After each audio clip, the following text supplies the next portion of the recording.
আলহামদুলিল্লাহ ওয়াসসালাতু ওয়াসসালামু আলা রাসূলিল্লাহ ওয়া আলা আলিহি ওয়া সাহবিহি ওয়া মান ইহতাদা বিহুদাহ।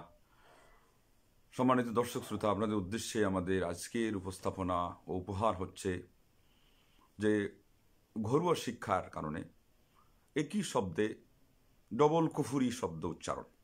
আমাদের অনেকেই একটি বিষয় নিয়ে প্রতিবাদ করেছেন, তারা ভালোই করেছেন, এবং এই বিষয়ে আসলেই কর্ণপাত করা, যারা এগুলো নিয়ে মন্তব্য করেন, এই ধরনের মন্তব্য, যারা নিজেদেরকে শুধুমাত্র কোরআন তিলাওয়াত শেখাটাকে মনে করেন কোরআন আয়ত্ত করা, এই সমস্ত মানুষের আসলে অনেক কিছু শোনার তাদের আসলে প্রয়োজন, তাদের হক রয়েছে, তারা শুনে না।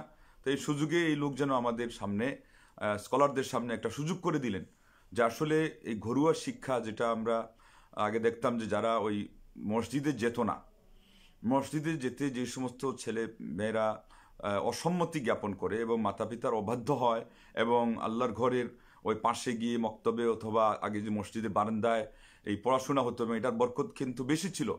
গবেষকগণ বলেছেন যে আগে যে ভাঙ্গা চাটাইয়ের মধ্যে বসে যে পড়াশোনাটা হয়েছে, শতকরা 90% মানুষ বরং শিখেছে, এমনকি আরও বেশি ধরা যায় 100-100ই যত অতীতের দিকে যাবেন সেখানেই পড়াশোনা ছিল। এমনকি আরব সমাজে এখন পর্যন্ত, মানে ইসলামী সাহিত্যে এই কথা প্রসিদ্ধ রয়েছে যে জ্ঞান যতদিন পর্যন্ত মসজিদ কেন্দ্রিক ছিল, জ্ঞান তার আপন মহিমায় সে উন্নীত ছিল, মানে তার সম্মান, তার যে ঐতিহ্য সেটা বজায় রাখা হয়েছিল। আল্লাহর উদ্দেশ্যে যে এলিম শেখা হতো এবং জ্ঞানের যেই মহিমা, তার যে সম্মান, এটা মানুষের অন্তরেও ছিল, সমাজেও সেটার মূল্যায়ন ওইভাবেই ছিল।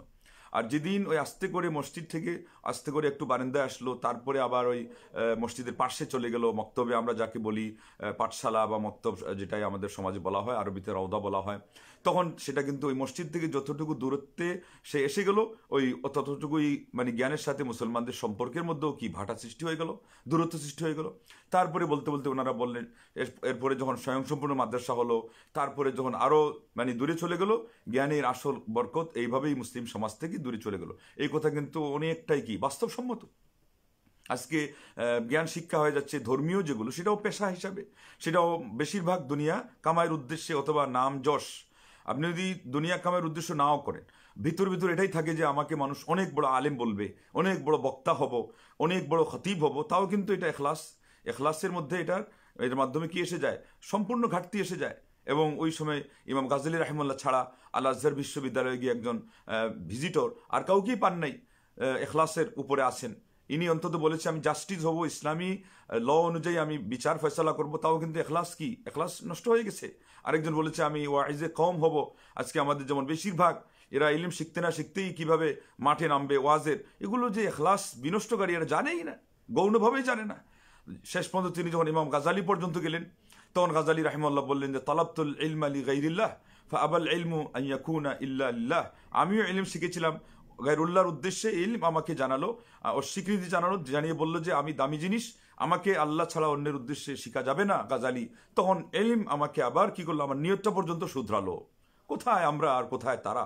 আল্লাহু আকবার। আর কোথায় ইসলামের আসল শিক্ষা, আসল ঐতিহ্য, ইসলামের আসল মহিমা, এর জ্ঞান গভীরতা কত দূর? তো আজকে আমাদের এই ঘরোয়া যে কোরআন অক্ষর জ্ঞান শিখেছে সেগুলো বলবে না কেন? সে তো মনে করেছে পড়া শিখে ফেলেছি, এমনকি রমজানে হয়তো কয়েকটা খতম দেয়, কিন্তু ও কি ওই মহিমা বুঝেছে যে আসলে এই কোরআনের মধ্যে কি সাগর আছে? আমরা নিজেরা তাদেরকে আসলে ওই পর্যন্ত বুঝাতে দেই নাই। আমরা যেভাবে ওই জ্ঞানকে অবমূল্যায়ন করতে হয় অন্য উদ্দেশ্যে সেইগুলো করেছি, আজকে আমাদেরকে এই কথাগুলো শুনতে হচ্ছে যে মাদ্রাসায় গিয়েও আমরা ঠিকমতো কিন্তু নিয়ত খাঁটি করি নাই। কিন্তু তাই বলে তার এই কথা বলাটা এটা কি মানাচ্ছিল? সে কি সামান্যতম লেখাপড়া করেনি? অন্তত তার এটা অনুভূতি নাই যে ধর্মীয় জ্ঞান যে সে শিখেছে এখানে কত গভীরতা? তাইলে আমাদের সমাজের যারা রাজনৈতিক নেতারা এর লোকটার মাধ্যমে এটা প্রমাণ করলো তারা যে এরা জাগতিক জ্ঞানও রাখে না। কারণ এই জাগতিক জ্ঞানে যারা শিক্ষিত, ওরা বলেছে যে 1 ঘন্টার আলোচনার জন্য 10 ঘন্টা রিসার্চ করতে হয়। আমরা শুনেছি এই ডাক্তার জাকির নায়েক সম্পর্কে যে তিনি যে কোনো একটা লেকচারের জন্য কমপক্ষে 3 ঘন্টা রুদ্ধধার তাকে এই পড়াশোনা করতে হতো। আল্লাহু আকবার। যার ফলে ইংরেজি শিক্ষিত মানুষ আরবি লাইনে তার এই মক্তবে পড়া নাই, কিন্তু তার রেফারেন্সগুলো আলিমরাও পর্যন্ত যারা ইনসাফ ভিত্তিক বিবেচনা করেছেন কেউ সেই ধরনের ভুল ধরতে পারেন নাই। শাস্ত্রীয় যে জটিলতা সেটা তো আলিমরাই বুঝবেন, কিন্তু এরপরও সিদ্ধান্ত যেটা উনি দিয়েছেন ওই আলিমদের, আধুনিক যুগের আলিমদেরও বই পড়েছেন, পুরাতনও যতটুকু সম্ভব ইংলিশে অনুবাদ হোক, উর্দুতে বা হিন্দিতে, এগুলো উনি পড়ে আল্লাহ আকবার সিদ্ধান্ত দিয়েছেন। আর এরপরে উনি রাত্রে তো শেষ রাতে উঠে যেতেন, ঘুম ওনার মোটে একেবারে কমই ছিল, সর্বসাকুল্যে 4 ঘন্টা বা 3 ঘন্টা শুনেছি ঘুম ছিল। তাইলে ইলম শিখলে ইন্নামাল ইলমু বিত্তাআল্লুম ওয়াল হিলমু বিত্তাহাল্লুম, ইলম হলো চর্চার মাধ্যমে এবং সেই সহনশীলতাও ধৈর্যশীলতাও ধৈর্যের মাধ্যমে আজকে সে এটা করতে পারলো, আমাদের আলিমরা করতে পারলাম না। তা আমাদেরও দুঃখের জন্য আজকে এগুলো ভুল স্বীকার করতে হবে, আর আমাদের সমাজে এই ধরনের গণ্ডমূর্খ তৈরি হবে, এটাও যে স্বাভাবিক এটাও স্বীকার করতে হবে। কিন্তু এত আশ্চর্যজনক, এত মারাত্মক পর্যায়ের অদ্ভুত গণ্ডমূর্খ তৈরি হবে এবং একটা ইয়ের মেয়র হয়ে যাবে, এটা তো আমরা মানে অবিশ্বাস্য মনে করছি। তাইলে জাগতিক জ্ঞান ওদের শেখা দরকার ছিল। ওদের ধর্মের মধ্যে শাস্ত্রীয় কথা নেই। যিনি এই কথা বলেছেন আধুনিক বিজ্ঞানী, আধুনিক গবেষক, যে 1 ঘন্টা লেকচার দেওয়ার জন্য 10 ঘন্টা পড়াশোনা করতে হয়, তাদের ওখানে শাস্ত্রীয় জটিলতা নেই, তাদের ধর্মের গভীরতা নেই, যেহেতু তাদের ধর্ম তো এমনিতেই বিকৃত। তারপরে সেটা বানোয়াট কাহিনীর উপরে নির্ভরশীল। যেমন ওই যে আপনার হিন্দুদের যে আপনার বইগুলো আপনি যখন পড়বেন, তো সকল কাহিনীর উপরে বানোয়াট কাহিনী, কল্প কাহিনী, গল্প। এই খ্রিস্টান ধর্মের একই অবস্থা, বানোয়াট কাহিনী, ওখানে গভীরতা আর কোথায়? কিন্তু ইসলামের ধর্মে যে গভীরতা আছে সেটা যদি ওরা জেনে গবেষণা করে বলতো, তাইলে বলতো যে 1 ঘন্টা আলোচনার জন্য কমপক্ষে 15 ঘন্টা অথবা 20 ঘন্টা লেখাপড়া করা দরকার, যাদের অন্তত একাডেমিক ফাউন্ডেশন আগের থেকেই সেই শক্তিশালী নয়, তাদের এইভাবে পড়া প্রয়োজন ছিল। কিন্তু সে এখন শেষ পর্যন্ত এইটার গভীরতা অনুধাবন করা পর্যন্ত জানে না। সেজন্য বলে দিল যে ওরা মাদ্রাসায় গিয়ে মায়ের খেয়ে কোরআন শিখেছে, আর আমি তো বাড়িতে বসে বসে আমি কোরআন শিখেছি। সে মনে করেছে ওইটাই শুধু পার্থক্য। কিন্তু ওখানে তো প্রথমে 2টা পয়েন্টে সে দুর্বল হয়ে গেছে। প্রথম পয়েন্টে সে তো আল্লাহর ঘর মসজিদে গিয়ে ইলমের বরকত যেখানে গেলে পাওয়া যেত, কোরআনের সাথে সম্পৃক্ত আধ্যাত্মিক সম্পর্ক এবং আল্লাহর ঘর মসজিদে গিয়ে শিখলে যেই বরকতটা সেটা পায় নাই। নাম্বার 2, সে বাড়িতে বসে শিখেছে, আল্লাহর কোরআনের সেই কদর করে নাই, ওখানে গিয়ে না শিখে বাড়িতে শিক্ষককে এনে শিখেছে। তো এনে বরং যাদেরকে শেখানো হয় ওরা কারা শিখে? যেই সমস্ত ছেলে মেয়েদের হয়তোবা আগ্রহ কম অথবা মাতা পিতার ইসলাম সম্পর্কে ভক্তি ওই পরিমাণ নেই, সেই জন্য তারা কি করতেছে, বাড়িতে শিক্ষক সাহেবকে কিছু একটা আপনার টিউশনি করানোর জন্য তাকে একটু মায়না দিয়ে এনে পড়াচ্ছে। এটা কি ইসলামের অবমূল্যায়ন নাকি আর কি? আল্লাহু আকবার। ইমাম বুখারী রাহিমাহুল্লাহ তো রাজা বাদশাদের জন্য আলাদা ক্লাসের ব্যবস্থা তিনি মঞ্জুর করলেন না, বললেন যে ইলম শিখতে গেলে এখানে আসতে হবে। ইমাম আবু দাউদ মঞ্জুর করলেন না, বললেন ইলম শিখতে গেলে সে হোক রাজা বাদশাহ বা তার ছেলে, আমার ক্লাসে আসতে হবে, আমি তাদের বাড়ি থেকে সেটা শিখাতে পারবো না। তাইলে এটা তো হলো ইলমের অবমূল্যায়ন, এটা কোরআনের অবমূল্যায়ন। তো সেই জন্য তুমি তো বাবা কোরআনে কিছু পাও নাই। যে এর বাস্তব প্রমাণ হলো আমাদের ভাইরা তো ভুল ধরেছেন তোমার এইগুলোতে, যে তুমি আলিমদেরকে ইনসাল্ট করেছো, এটা তো অনেক বড় অন্যায় করেছো। কিন্তু দেখো তোমার যে জ্ঞান শেখা হয় না তার বাস্তব প্রমাণ হলো তুমি ঐশ্বরিক শব্দের কথা উচ্চারণ করেছো। এখানে এটা আমার জানা মতে এখনো কেউ এটার উপর প্রতিবাদ করেন নাই। এই ঐশ্বরিক শব্দ, এটা ওই যে আমাদের একটা মেয়ে যে ঐশী মারা গেল, মাতা পিতা নাম রেখেছিল ঐশী, এরপরে ওই ঐশী তাদেরকে বাবাকে হত্যা করলো। এটার কারণটা কি? ঐশী এটা হলো হিন্দুদের পরিভাষা। এই ঐশী শব্দ যেমন ঐশ্বর্য, ঠিক তদ্রূপ ঐশী এইরকম আরেকটা শব্দ হলো ঐশ্বরিক। তো এইটা হলো আপনার সেই মহাদেব ওই শক্তিকে তারা বুঝায়। এটা ইসলামী কোনো পরিভাষা নয়। তো ঐশ্বর্য যেমন আমরা বলি, ঐশ্বর্যের অর্থ একটা অর্থ হলো যে ধন সম্পত্তি, কিন্তু আরেকটা হলো যে আপনার ঐশ্বরত্ব। ঠিক তদ্রূপ ঐশী এটা হলো ঐশ্বরীয় এবং ঐশ্বরিক ঐশ্বরত্ব, ঐশ্ব অথবা ঐশ্বরের ক্ষমতা, হ্যাঁ, ঐশ্বর দ্বারা কৃত অথবা ঐশ্বরের, এইভাবে আপনার ঐশী শক্তি ঈশ্বর মহাদেব। এটা হলো হিন্দুয়ানি পরিভাষা। তো এর অর্থ তাইলে কি বোঝা গেল? হিন্দুয়ানি পরিভাষা দিয়ে উনি আল্লাহকে বুঝাচ্ছেন, যদি আল্লাহর দিকে সম্বন্ধ করেন। আমি এরপরে উনি কি শব্দ বলেছেন আপনারা লেকচার শুনলে বুঝতে পারবেন, ওর ব্যাখ্যা আমি যাচ্ছি না, ঠিক আছে? কিন্তু এই যে শব্দটা, এটার মধ্যে 2টা কুফরি মতবাদ এবং 2টা কুফরি আপনার বিধান নিহিত রয়েছে। যেহেতু ওটা হিন্দুদের পরিভাষা, তারা এটা দিয়ে বোঝায় যে ওই মহাদেবের শক্তি, ইন্না লিল্লাহি ওয়া ইন্না ইলাইহি রাজিউন। তাহলে হিন্দুদের পরিভাষায় আল্লাহকে নাম নেওয়া, এটা তো হলো আল্লাহ রাব্বুল আলামিনের অপমান। এটা হলো আল্লাহ রাব্বুল আলামিনের ক্ষেত্রে এটা হলো একটা অপমানকর বিষয়। এমনকি দেবতার সাথে আল্লাহকে সাদৃশ্য দিয়ে এই কুফরি করা, আর দ্বিতীয়ত হলো যদি এই অর্থ নেওয়া হয় যে ঐশ্বরিক শক্তি, হিন্দুরা যে বিশ্বাস করে যে এটা হলো দেবতার শক্তি, তাইলে তো দেবতার শক্তি একজন মানুষের মধ্যে উনি বিশ্বাস করার মাধ্যমে কি হয়ে গেল, ওই যে তাদের হলো একটা বিশ্বাস হলো, এখানের ব্যাখ্যাতে আপনারা দেখবেন ডিকশনারি খুললে তারা মনে করে এটা হলো পরমাত্মা, আত্মা, মহাত্মা, পরমাত্মা। ওই পরমাত্মার শক্তি এক পর্যায়ে তারা মনে করে যে মানুষ সাধনা করতে করতে সেখানে গিয়ে সে কি হয়ে যায়, সে একেবারে একাকার হয়ে যায়, যার ফলে এই আপনার সৃষ্টির মধ্যে কোনো ব্যবধান থাকে না। এটা কি তারা শেষ পর্যন্ত কি বলে, একেশ্বরবাদ। তো এই বিশ্বাসে সে এই শব্দ দিয়ে নিজেকে বিশ্বাসী বলে প্রমাণ করলো। এমনকি বড় একজন নেতাকে, যেই নেতা কথায় কথায় ইনশাল্লাহ বলতেন, তার ছবি দেখা গেছে মসজিদে, আল্লাহু আকবার, তাকে দেখা গেছে মৌলানা আব্দুল হামিদ খান ভাসানীকে জড়িয়ে ধরে দোয়া চাওয়ার যে একটা মানে ভাব ওই সময়, অথবা তার থেকে মানে দোয়া নেওয়া, এই ধরনের একটা অবস্থা, সেই লোকটাকে সে বলতেছে তার নাকি ঐশ্বরিক শক্তি দিয়ে উনি দেশ জয় করেছেন। এইটা আরো মারাত্মক পর্যায়ের শব্দ। তাইলে তার ধর্মীয় জ্ঞান নাই। আল্লাহ সম্পর্কে যে পরিভাষাটা এবং হিন্দুদের যে পরিভাষা, এটার মধ্যে কি আপদ আছে, এই কোনোটাই তার জানা নাই, যার ফলে সে এই শব্দ বলেছে যে ঐশ্বরিক শক্তি।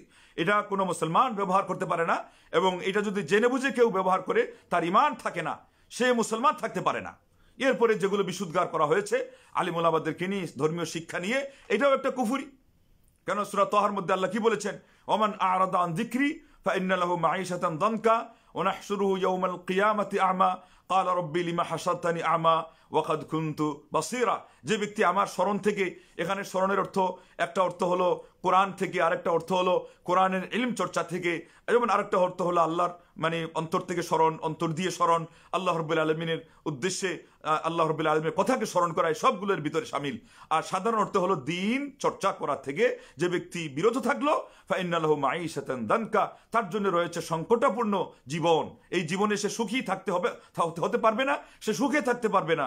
আবার ওয়ানাহশুরুহু ইয়াওমাল কিয়ামাতি আমা, আল্লাহ পাক বলছেন আমি তাকে কিয়ামতের দিন জড়ো করব, উঠাবো অন্ধ করে।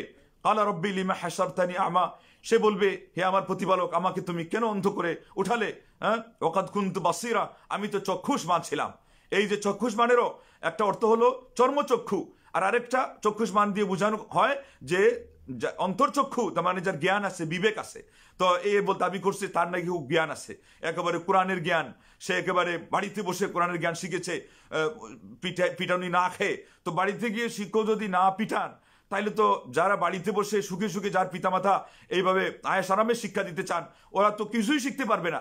ওটা আমাদেরকে স্মরণ করিয়ে দিচ্ছে ওই রাজা বাদশাদের সেই ঘটনার কথা, যে সরকার যেই শিক্ষকই রাখতেন, সেই শিক্ষকের মাধ্যমে কি হতো, কিছু লেখাপড়ার যখন শিখানোর ব্যবস্থা হতো, তখন শিক্ষকের চাকরি শেষ। কেননা ছেলে পেলে গিয়ে বাবাকে বলতে যে বাবা এই শিক্ষক ভালো না, আমাদেরকে খালি মারধর করে।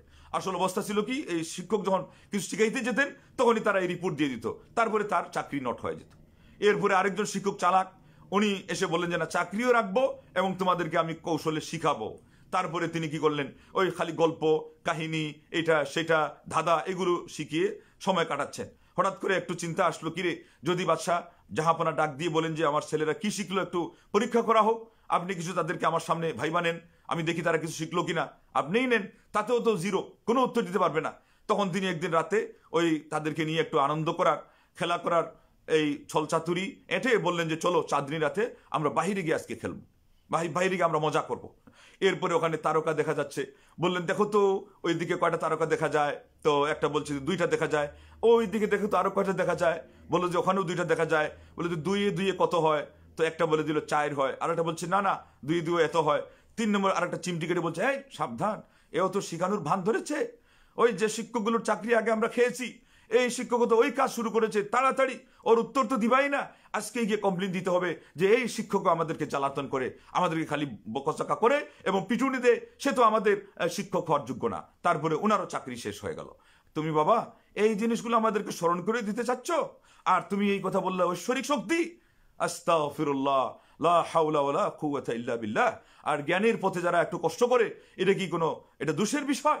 জ্ঞান ইসলামিক জ্ঞান ধর্মীয় এটা কষ্ট না করলে হয়ই না, সেটার আলাদা একটা বিষয়। সেই বিষয় নিয়ে ঘন্টার পর ঘন্টা আলোচনা তোমাকে শোনা লাগবে। ভালো ভালো স্কলারদের কাছ থেকে গিয়ে শিখতে হবে যে আমি তো জীবনে কষ্ট স্বীকার করলামই না, আপনারা কি স্বীকার করেছেন। অতীত যুগের সালাফদের জীবনী থেকে আমাদেরকে একটু বলেন ইমাম বুখারীর জীবনে কিভাবে চোখের দৃষ্টি একবার বাল্যকালে হারালেন, আবার বুখারী শরীফ এর হাদিস কালেক্ট করতে গিয়ে হারালেন। এগুলো কষ্টের কথা। বাবলা গাছের ছাল চিবিয়ে চিবিয়ে তিনি বুখারী লিখলেন, এগুলো কিছু তোমাকে শুনতে হতো, তুমি তো এগুলোর কিছুই শুনো নাই।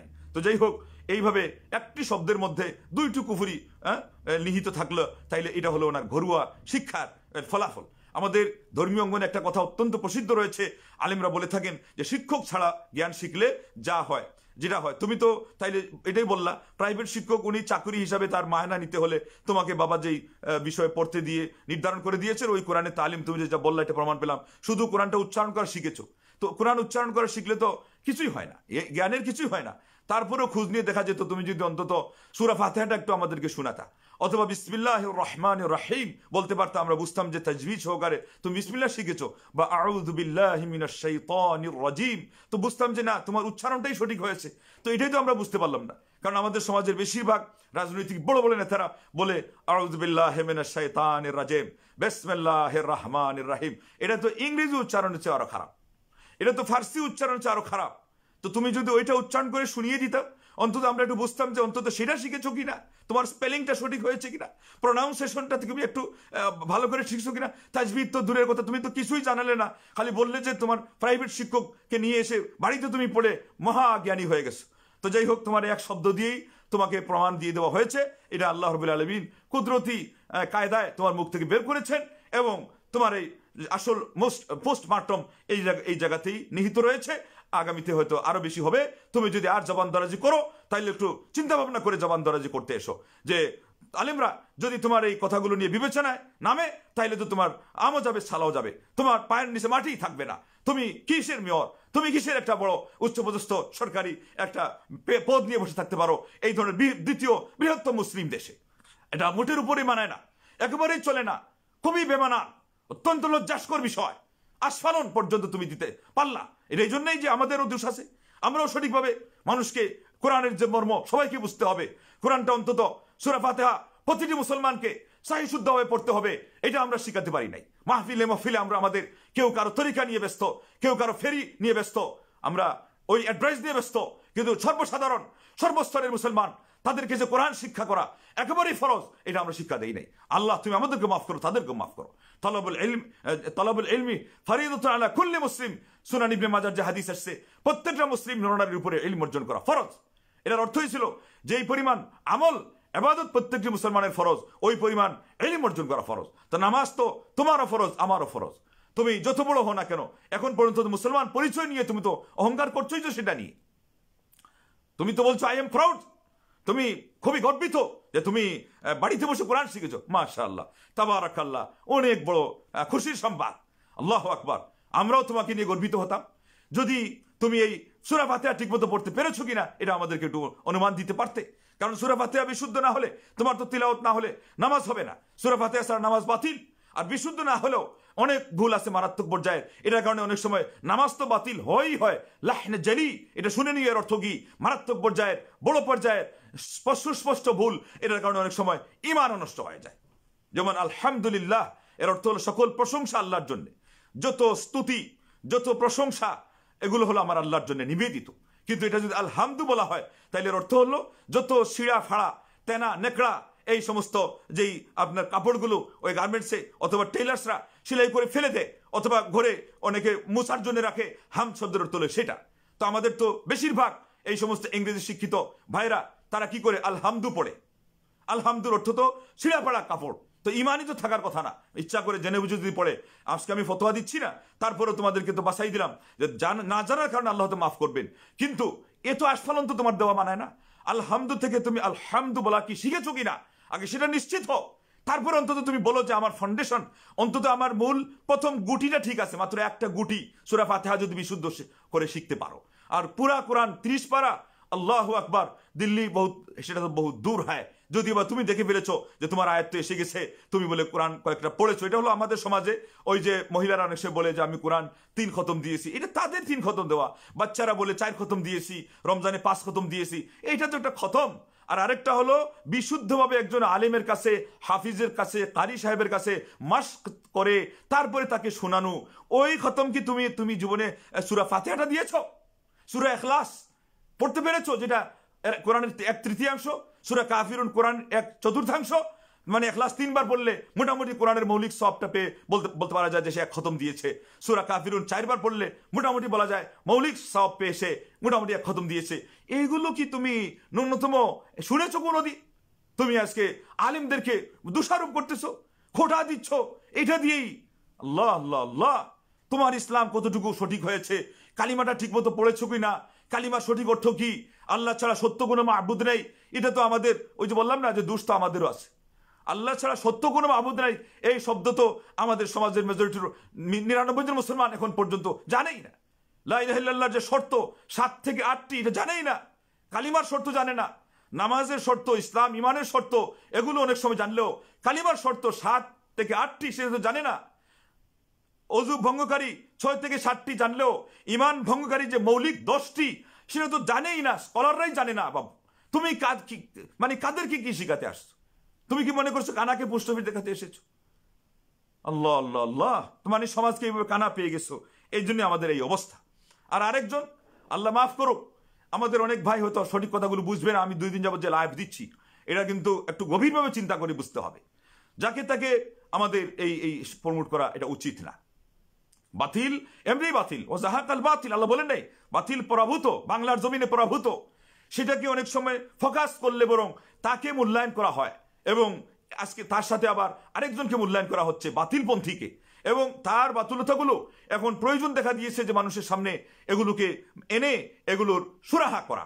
সে এক পর্যায়ে বলে দিল তার কেরামতি দেখানোর জন্য মৌলানা দেলওয়ার সাইদিকে দোয়া করেছে, অন্যান্য পীররা দোয়া করেছেন, এই জন্য সাইদি সাহেব কি হত্যা হবেন না। বাহ বাহ বাহ। আর আপনারা বলেছেন তাহলে তো বেচারা কেরামতি দেখাই দিল। ওইটাই হলো জোরে বকমরে আর পীরের কেরামতি বাড়ে, যে সে ইসলামের জন্য কি করছে না করছে, আসলে সে তার নিজের জন্য বেশি করছে।